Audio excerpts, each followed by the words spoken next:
ઉત્તરાયણના પર્વને લઈને હવે ગણતરીના દિવસો બાકી રહ્યા છે ત્યારે આ વખતે પતંગ અને દોરાના ભાવમાં 15થી 20% વધારો જોવા મળી રહ્યો છે, જેને પગલે ડભોઈના પતંગ બજારોમાં ગ્રાહકોની નિરસતા જોવા મળી રહી છે।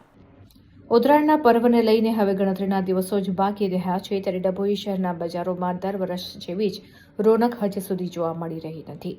મોંઘવારીનો માર અને પતંગ દોરાના ભાવમાં થયેલા તોતિંગ વધારાને કારણે ગ્રાહકો ખરીદીથી દૂર રહેતા વેપારીઓ મૂંઝવણમાં મુકાયા છે।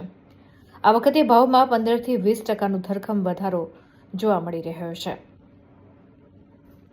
વેપારીઓના જણાવ્યા અનુસાર ગત વર્ષની સરખામણીએ આ વર્ષે 15થી 20%નો ભાવ વધારો ઝીંકાયો છે, જેને કારણે સામાન્ય મધ્યમ વર્ગના પરિવારો માટે પતંગબાજીનો આનંદ મોંઘો બન્યો છે। મુખ્ય બજારોમાં ઘરાકીની નિરસતા જોવા મળી રહી છે। સિઝન ખુલવાને આડે હવે ગણતરીના કલાકો બાકી છે, છતાં બજારોમાં હજી સુધી જોઈએ તેવી ભીડ જામતી નથી। સ્થાનિક વેપારીએ આ વખતે જણાવ્યું હતું કે આ વખતે પતંગ અને દોરાના ભાવમાં અપેક્ષા કરતાં વધુ વધારો છે। બજારમાં હાલ મંદીનો માહોલ જોવા મળી રહ્યો છે। જો કે નવી વેરાયટીઝમાં બાળકો માટે કાર્ટૂનવાળી પતંગો અને ખાસ કરીને સિંદૂર પતંગનું આકર્ષણ જોવા મળી રહ્યું છે।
ઉત્તરાયણનો થોડો ઘણો સમય બાકી છે।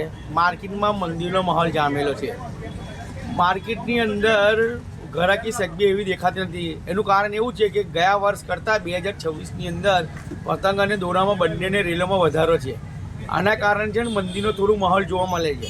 2026ની નવી વેરાયટીની અંદર મેટલની પતંગો, નાના બાળકો માટે કાર્ટૂનવાળી પતંગો, મોટા મોટા આખા તાવિયા, ચક્કા, અડધિયા, પોણિયા, હરેક જાતની વેરાયટી અમારી પાસે છે। પણ આ વખત જે મેઇન છે એ સિંદૂર ઓપરેશન છે, સિંદૂર જે કરેલું પાકિસ્તાન પર હુમલો કરેલો એના અગેન્સ્ટમાં જે છે એ પતંગનું માર્કેટમાં બહુ ચલન છે અને ઘરાકી જોવી જામતી નહીં, ઘરાકી પકડવામાં નથી આવતી ને સમય બહુ ઓછો જ બાકી છે।